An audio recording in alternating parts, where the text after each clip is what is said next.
Hi everyone, welcome to our first lecture video of Race, Crime, and Justice in America.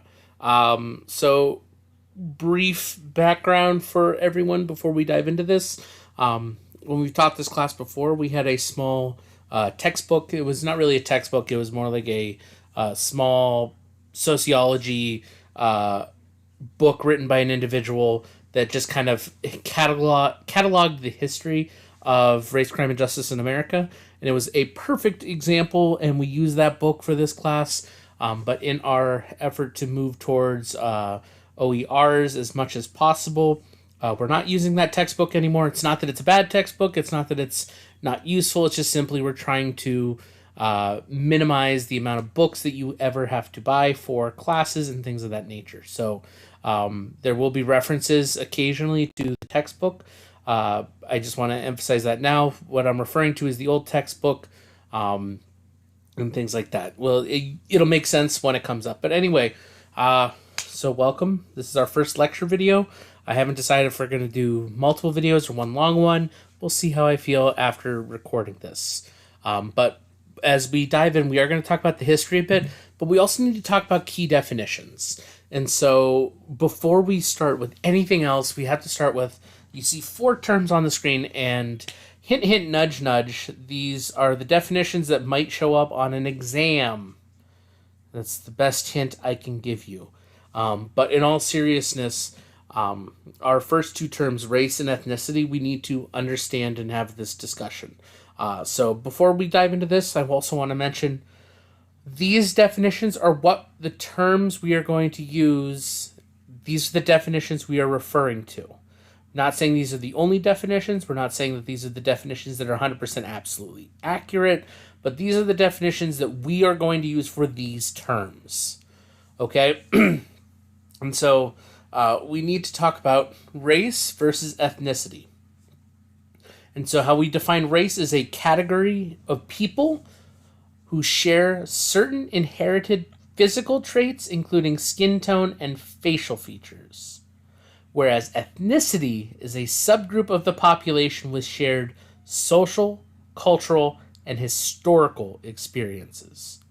So right off the bat, you should be able to see that race, we're talking about physical attributes and traits, and ethnicity, we're talking about the other side of the social side, the psychological side, the cultural side. So this is the big distinction that we need to remember. So when we're talking race, crime, and justice in America, we are talking about those who have inherited physical traits. Of course, we're also going to be talking about the impact that ethnicity has on race, crime, and justice as well. But I want to emphasize this is our big distinction. Race is the physical traits. Ethnicity is the shared social, cultural, and historical experiences. Okay? So those are our first 2 big terms. I also want to talk about, we have a difference between prejudice and discrimination. Both we're going to talk about in the racial aspects of racial prejudice and racial discrimination. So racial prejudice is negative attitudes and perceptions about social categories of people because of their perceived race or ethnicity. So let me say that again. Racial prejudice is negative attitudes and perceptions about social categories of people because of their perceived race or ethnicity. That's why I said we're going to talk about both race and ethnicity, because it's going to come up in both. It's going to come up throughout our conversations. But prejudice is this just perception about people. Discrimination, on the other hand, is the harsher treatment and or denial of rights and opportunities based because of one's race or ethnicity. So please note, both of these definitions bring up both race and ethnicity because these are so tied together. They are constantly being used together. They're constantly referring to similar things but very distinctly different pieces, but oftentimes they are lumped together in racial prejudice and racial discrimination. Racism itself, while rooted in the definition of race dealing with physical traits, can also extend to ethnicity. Those social structures and experiences. And so that's why I wanted to emphasize both are used, but they are different terms. So remember, discrimination is the harsh treatment and or denial of rights and opportunities because of one's race or ethnicity, whereas prejudice is simply negative attitudes and perceptions. Neither makes it any better, but it's important to note those distinctions. And so, of course, we have more definitions. We weren't just going to have 4 definitions and call it a day. So we also have criminal justice involvement. So in this class in particular, it's important that we discuss this.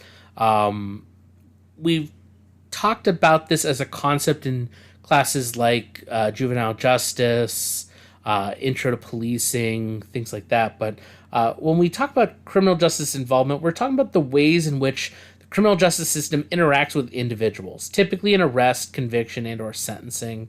And that can also be included in stops and questioning and searches without suspicion. Like, when we say criminal justice involvement, we are talking about any time that the criminal justice system has a meeting point with an individual. That is what we're talking about. And very specifically, because our overall class is race, crime, and justice, we are talking about how the criminal justice's involvement is with specifically racial minorities and things of that nature. So, racial disparities, if you've not heard this term before, I'm surprised, but if you haven't, racial disparities refers to the outcomes that affect one's race or ethnicity more than another.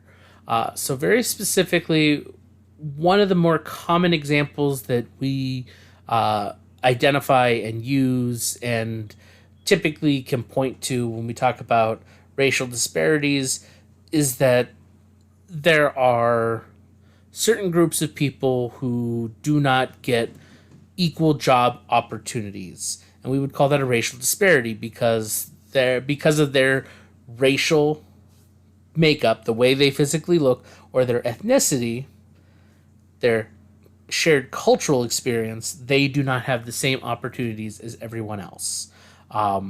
This is something that we saw for a long time in the African American community. We've seen this a lot in the Latina community, and we still see it, especially now today in our modern world. And that's, we're going to try to talk as lightly as possible about it because it is ever changing. So I'm going to keep that on that end. But yeah, we're talking about people who do not have the same opportunities or impacts. We are going to need to understand mass incarceration, and mass incarceration is the longer and more certain prison terms for convicts, typically of violent crimes, but also includes drug offenses. When we're talking about mass incarceration, we're talking about the incapacitation and arrest of a large group of individuals. We definitely connect this to drug offenses and violent crimes. It's typically when the government decides to crack down on criminal behavior and we lead to a high increase of arrests, legal arrests. And I put legal in air quotes. So we also have conventional crime. And it feels weird to say that, but conventional crime is street crime. It's violent crimes, property crimes, drug offenses. It's things that if somebody said, hey, what would you consider a conventional crime? What would you consider a regular crime? These are the things people would put forward. So that's conventional crime. Felony is a serious crime that results in an extended stay in the prison system, whereas a misdemeanor is a less serious crime that typically sees imprisonment of less than a year and possibly fines. If you've taken any other criminal justice class, those two terms, felony and misdemeanor, should be very familiar to you. So let's dive into a little bit of the history, and you can read the slide itself, and you can tell, anyone who knows me can tell why I'm struggling with this slide in particular. So let me just preface this to say, when we talk about the history of race, crime, and justice in America, we would be remiss if we don't mention the history of slavery in this country. And so we do, anyone who knows American history knows that during the founding of our country and everything, the landowners and the individuals who came brought slaves. And so we did use slaves throughout most of our early history, and slavery came to a head as an issue to discuss from the Civil War. And at the end of the Civil War, after the Emancipation Proclamation and all these other things, it inevitably led to the legal release of all slaves and outlawing slavery. And there's a long, dark history of ownership of minorities and minority rights, and that's just covering the African Americans. There's plenty of history for a lot of ethnic minorities and groups here in America in our history that has not been great. And so where I'm trying to take us for our history, other than our history of slavery and the way that the initial laws following the release of all Southern slaves, I really want to dive into the modern issue of race, crime, and justice in America. Because the historical aspect we understand, but the modern aspect, we can obviously trace it all the way back to the earlier points, but I want to go to a point right before the end of World War II. So this is Gunnar Myrdal's study on racial inequality and race relations in America, 1944. A Swedish social scientist by the name of Gunnar Myrdal. He came over to the United States. We requested him at our president's behest and wanted them to investigate the issue of racial disparities, racial inequalities, racial tensions, and increased crime rates of African American communities in the United States. Flat out. So the name of his book, which was his overall analysis, evaluation, and observations, it ended up being called An American Dilemma, The Negro Problem, and Modern Democracy. Again, anybody who knows me knows it's not an easy thing to say. It's highly offensive, and we do not use that term anymore. It's a very outdated and very inappropriate and racist term, but we do need to understand that that is what it is referred to, and that is actually the historic term that we've used to describe African Americans. So please note that I'm not saying that with pride or this is a terrible term that we shouldn't really be using at all, but in the historical context, we need to talk about it. So Myrdal's overall study on racial inequality and race relations in America, his final report was about 1,500 pages long. So this is why I say it's a whole book. And actually, if you look on Blackboard, I have provided, courtesy of archive.org, you can read through the entirety of Gunnar Myrdal's American Dilemma. And it's very interesting. It's worth looking at some of the pieces. And I pulled out a couple quotes. I pulled out this one short little brief piece. And then the next slide actually has a longer quote that I want to just read through and I want to talk about. But very importantly,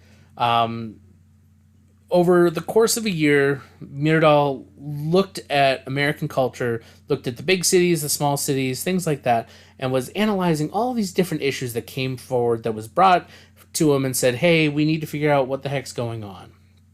And so his overall finding was that higher levels of poverty and other problems from prejudice and inequality encountered from birth to adulthood was the reason for negative race relations and racial inequality in America. So obviously you can see the quoted piece is from his words and the other part is my own explanation of what he's talking about. But 100% what he found is that the issue of racial inequality and race relation issues in America was less to do with the color of the skin and less to do with the different quote unquote cultural background, but it was more of the poverty indifference. The African Americans at this time were way more likely to be impoverished versus the traditional white American. And because of this power imbalance that African American communities encountered from birth all the way through to adulthood, this was the reason that there were such negative race relations in America. And this is part of the reason why African Americans had such an inequality in America, was because they were already set up and doomed to fail. And so, legitimately, this is what Myrdal put forward, and we're going to talk about the response of this in a second. But there's another quote directly from this that I wanted to read out for all of you, because I think it's important to understand, and it's important not just for us to understand for his work, but for us to understand as American citizens to talk about this in 2025. Because the reality is, 1944, this was an issue. 2025, this is still an issue. We're still dealing with a lot of the issues that obviously we're talking about because there's a class about it. But in the introduction to his work, this is an actual direct quote. So, before embarking upon the study, the simple old reminder should be repeated that no person or culture can be judged solely by its imperfections. The subject of this book, American Attitudes and Actions with Respect to the African American and the Disparity Between American Ideals and Behavior in this Field, forces us to dig in dark corners and to wash dirty linen in public. But we wish to warn the readers that we do not and should not regard our analysis as a complete evaluation of America. I really like this. It forces us to dig in dark corners and to wash dirty linen in public. It should not be a surprise, and it might be uncomfortable for some of us to think about, but it's important to remember. Our American history is built on the back of slavery, on the back of racism, and on the backs of people that we have always done terrible things to. Not always the same group. We do it to the Native Americans, we do it to the African Americans, we do it to the Asian Americans, we do it to the Latin Americans, we have done it to the Irish, the Polish, the Italians, the Germans. We do this to people all the time, regardless of race. And this is the reality. And it's uncomfortable, but it's important to understand that it is going to be uncomfortable for some of us. To understand that we are not sparkly clean and perfect. But that's the whole point. We shouldn't be judged solely by what we do wrong.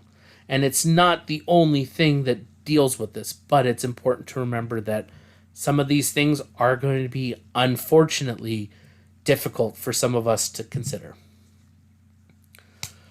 So, historically speaking, end of World War II, 45, this all came out, and moving forward, we actually did see a change happen in America. If anyone knows their history, following World War II, going into the 1950s and the 1960s, we saw the crescendo of the civil rights movement happening.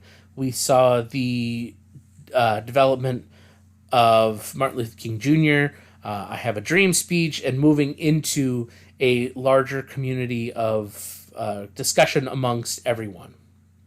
And so we're going to jump a little bit ahead because that's usually history that a lot of people are familiar with. So we're going to talk about something that might not always be talked about and is definitely relevant in a criminal justice class. And so that's President Lyndon Johnson. And during his time as president, Johnson did a couple commissions. What he did was he gathered data and had experts talk about and reflect on serious issues in the country. And one of the things was Lyndon Johnson specifically developed a commission on growing crime rates. So in 1965, President Johnson initiated a commission for discovering the cause of the growing crime rate in America. And in 1967, 2 years later, the commission had a final report.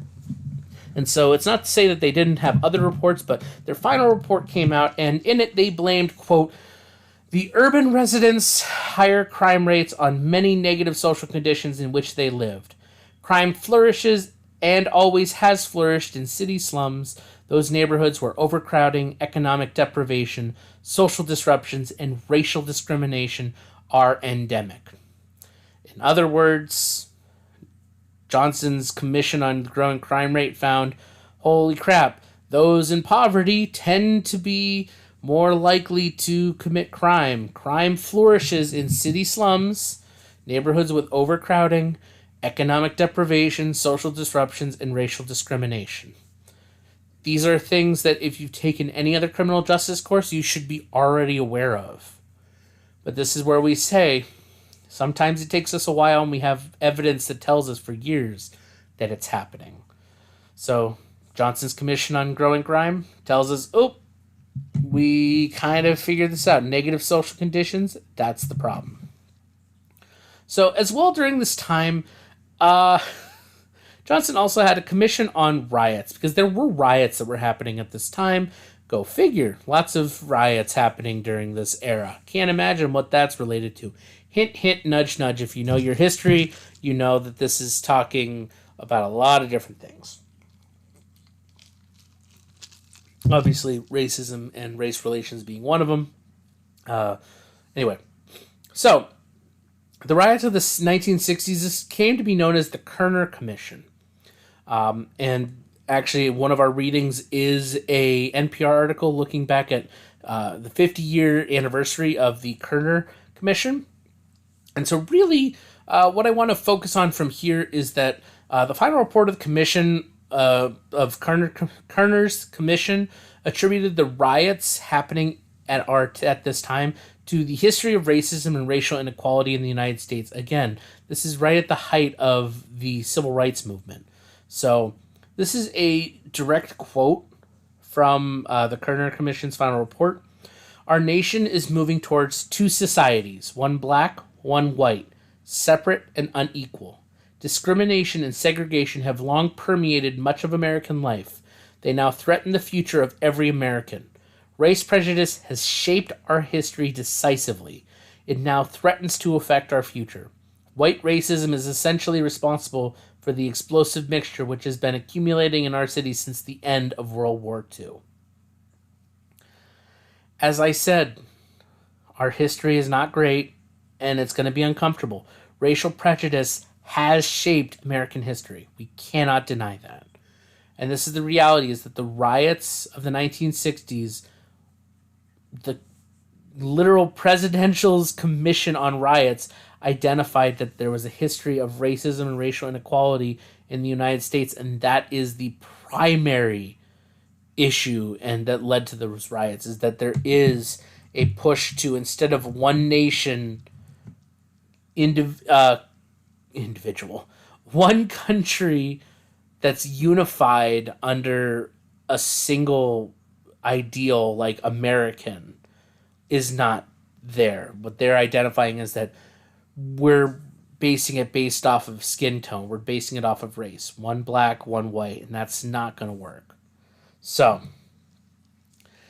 after the 1960s, while legal segregation ended in the mid-60s, there was still segregation and racially charged beliefs and behaviors all throughout.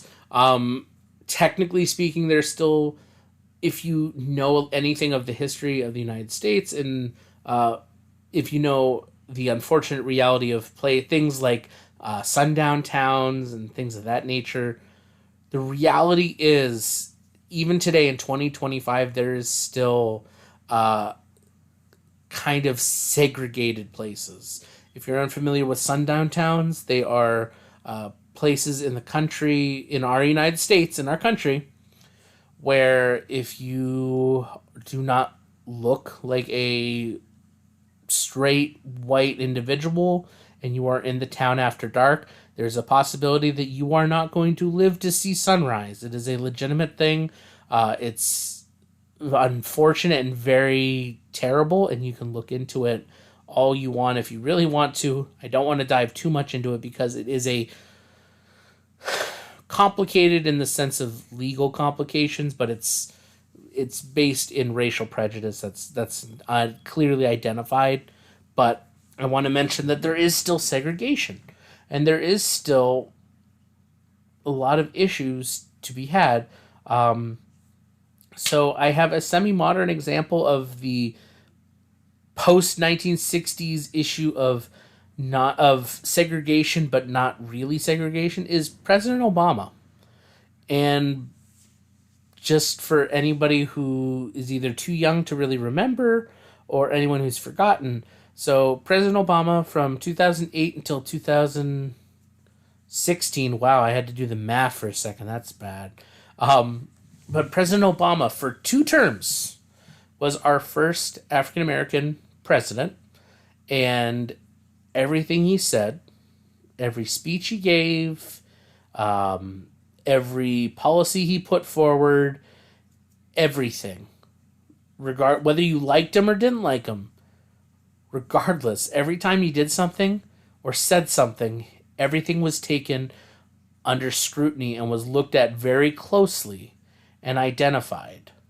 And it's because of some inborn racial disparities. People were not ready for an African American president, and they were concerned. They voiced their concerns. There were people that said, "Not my president," several times during his time. There were people that fought against him, that claimed he wasn't an actual U.S. citizen, and pick your 80,000 examples from his presidency. The point of the matter was, because he was an African-American male, because he was not a white man, he was under strict scrutiny the entire time he was in office. Everything he did was observed under a microscope. And then we had President Trump, President Biden, and now President Trump again, which then I would even argue, again, another modern example would be former Vice President Kamala Harris, a woman of color. Regardless of how you feel about her specific policies, she was a woman of color. She was also a woman. 2 things that immediately put extreme scrutiny under everything that she said or did, whereas her opponent didn't have the same scrutiny. It's a whole mountain of things that we're not going to dive into because this is not a political science course, but it's important to note that there is still issues of segregation and racial disparities even in 2025, even for the highest office in the United States, the president. Like, it's not something that, it only happens in small towns. No, it happens on the national level. We've seen it. There's plenty of evidence to show that. And unfortunately, this is a quote from the textbook that we used to use, but I absolutely love it. And it's a mountain of social science evidence shows that the color line remains a paramount problem of our current century. And that's kind of what I was talking about with President Obama and former Vice President Kamala Harris. Very simply, we see that the color line is still an issue. If it wasn't, we wouldn't be having this discussion. So, this is where anybody who's had me in other criminal justice classes knows that there's always been evidence to show us of certain issues that aren't being addressed or need to be fixed in the system. And yet still it doesn't happen. It doesn't change. A phrase that a former student of mine likes to say all the time is that our system is like 50 years behind. So it's a good way of looking at it. While we made it legal 60 years ago, we're still, 60 years not fully up to where we should be. That kind of idea. All right. So kind of bridging the gap between my really modern examples and the 1960s, we need to talk about historically the 1970s, because this is where things start to change in our country, and definitely has a direct impact on our race relations. And so anybody who has had me before in a criminal justice class where we talk about the 1970s and the 1980s and talk about criminal justice should know exactly where this is going. So very specifically, in the 1970s, we see a shift in criminal justice from a view of rehabilitation for convicts to being tough on crime. Those of you who've had me before have heard me refer to the pendulum is always swinging, where criminal justice swings between rehabilitation and punishment. This is where we see the big swing towards punishment. And so as we see a rising rate of violent crimes and convictions become commonplace, we're starting to see changes in policy where now we're arresting more individuals, and we're not just arresting violent criminals anymore. We're kind of spreading that out, and we're going to talk about why in just a second. But additionally, during this time, we see racial prejudices grow as riots and crimes committed by people of color were being broadcast on television, validating previous beliefs. And this is something that's important, and we're going to talk about more next week. But very specifically, during this era of American history, the television news cycle and the way news is being depicted on the television is changing.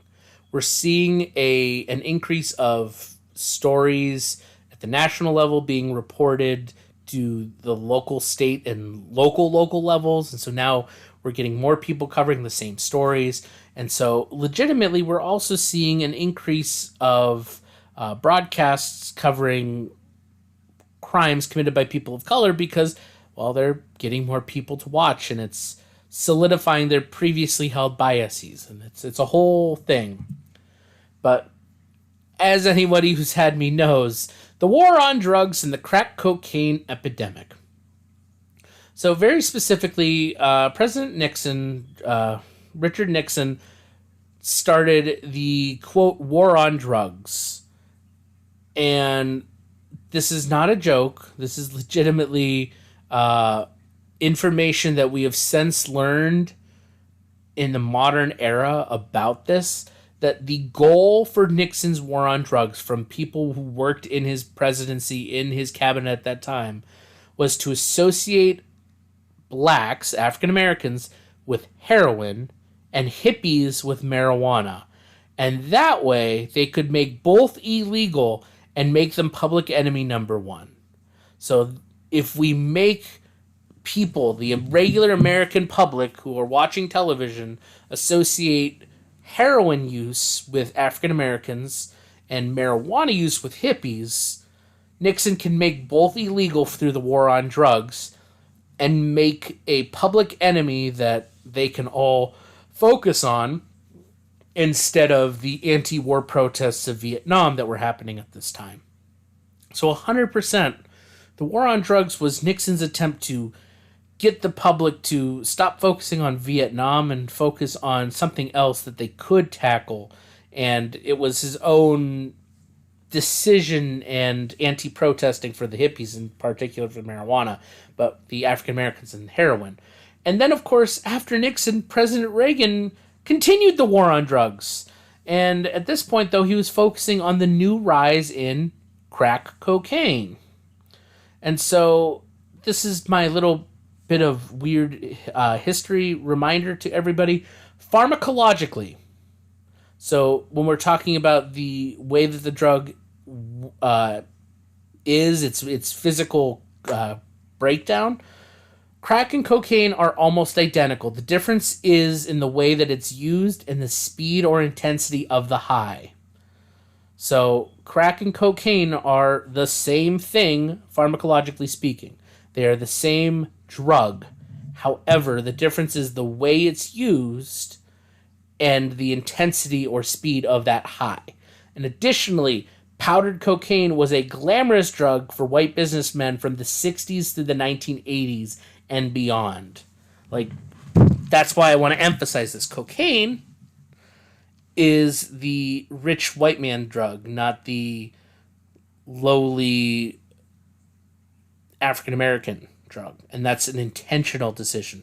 That's why, despite the fact that crack and cocaine are almost identical, we identify crack with the impoverished, those who are unable to afford cocaine.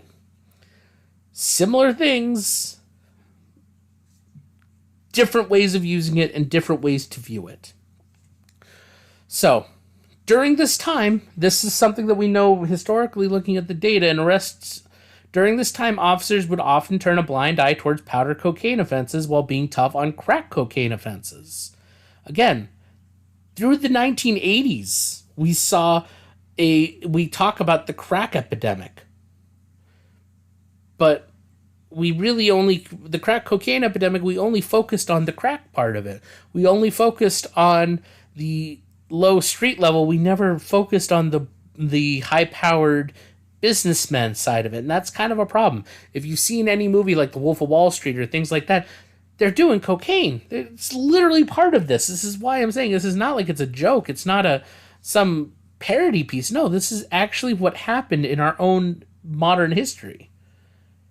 Nixon's war on drugs led to Reagan's continued war on drugs, which both were thinly veiled ways to arrest impoverished African Americans and war protesters and get them off the streets.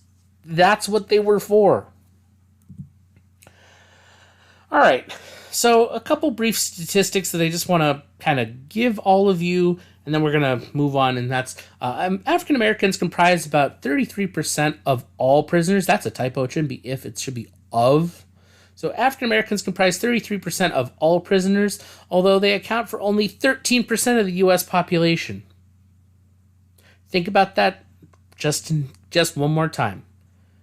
African Americans comprise 33% of all prisoners, but they only account for 13% of the U.S. population.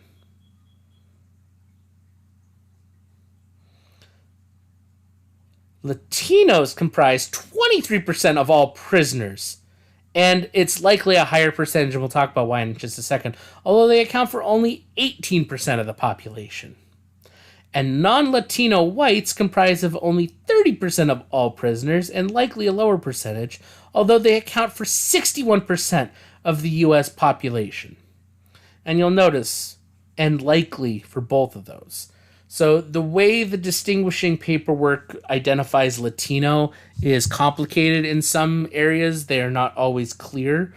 So these statistics in particular have to be taken with a little bit of a grain of salt. We do not know how many are actually Latino versus how many are non-Latino white. It gets weird with the breakdown of data from department and department. But so the question arises, why do these disparities exist? And so I'm talking about these disparities in particular. That we see that African Americans comprise 33% of all prisoners, but they're only 13% of the population, and Latinos are about 23% of all prisoners, and they only account for roughly 18%. So we're talking about 31% of the total population makes up 56% of all prisoners.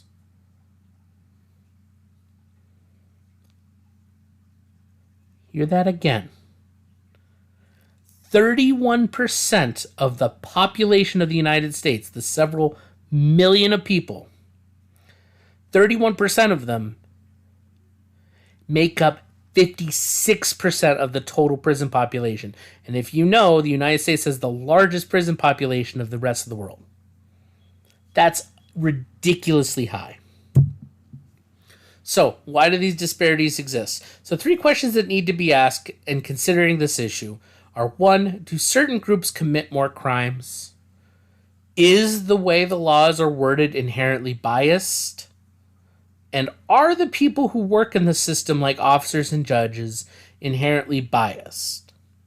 And so, obviously, we're going to answer this briefly together, but in reality, I want you to think about this on your own. I want you to consider these questions because this might come up on an exam.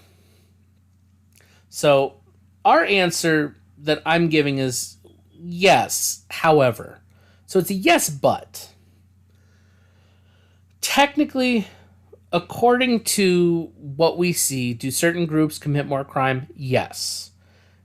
Is the way our law is worded inherently biased? Yes, sometimes. And are there people who work in the system that are inherently biased? Yes. These are all true statements. However, we need to consider this. Higher crime rates do not mean that certain groups commit more crimes. It just means more are visibly incarcerated. And we should also consider white-collar crime is typically white-dominated and rarely sees arrest. White-collar crime tends to be business insider trading things where you see the rich white people go to jail and they go to fancy jails where they don't have to deal with a lot of the same crap. We know that there are differences. And I want to really drive home that higher crime rate does not mean certain groups commit more crimes. Because we are going to come back to that issue. We're going to talk about that issue in particular in a different week.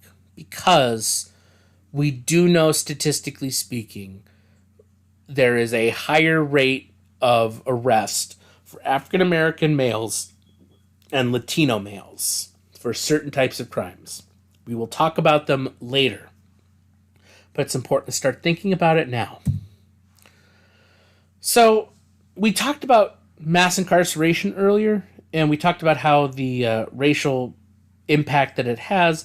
And so, what I want to end this lecture with is the collateral consequences of mass incarceration. So, very specifically, there are three groups of individuals who are directly impacted by mass incarceration. That's the offenders themselves, the families of the offenders, and the community. And so, for the offender, the individual who is arrested as part of a mass incarceration thing, there is an overall increased fear for one's safety, whether they be in the system or have not been arrested or have not been charged or any of those things. They might fear for their own safety, might be worried that somebody is going to be trying to get them arrested for a crime that they did not commit. That is a realistic fear that our quote-unquote offenders might feel towards mass incarceration. Then once they're inside the system, they too could fear for their own safety. Because if they especially were not part of a violent crime, they might be in a general population with violent criminals. They might fear for their own safety.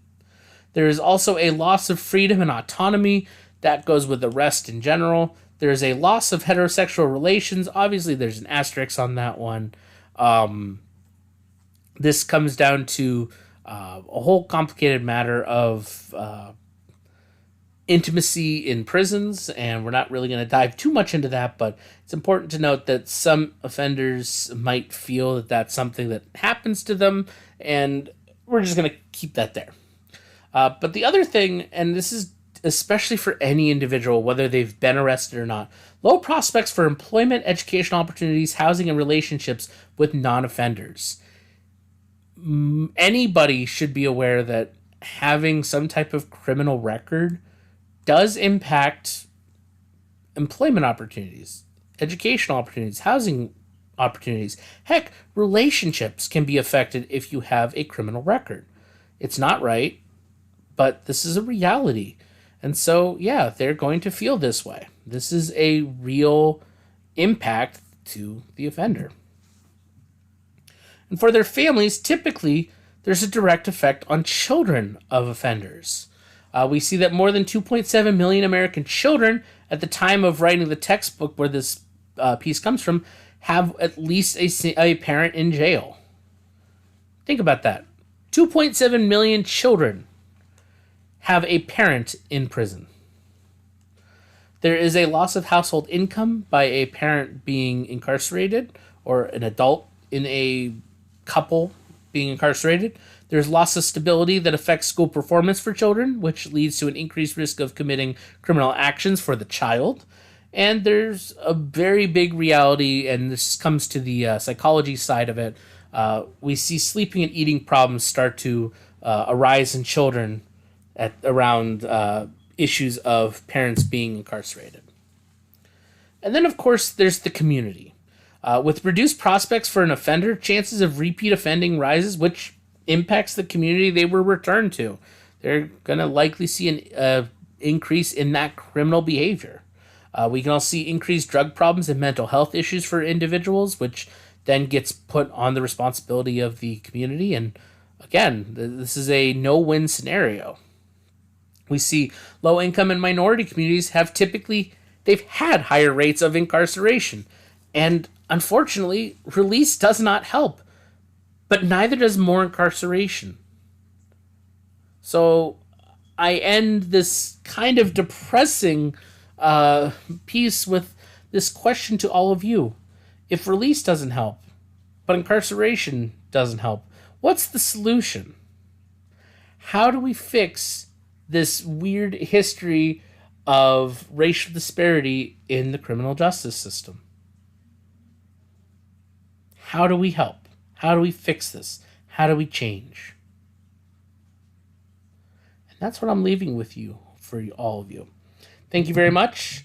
Make sure you're completing your discussion boards, and I'll see you in the next video. Bye.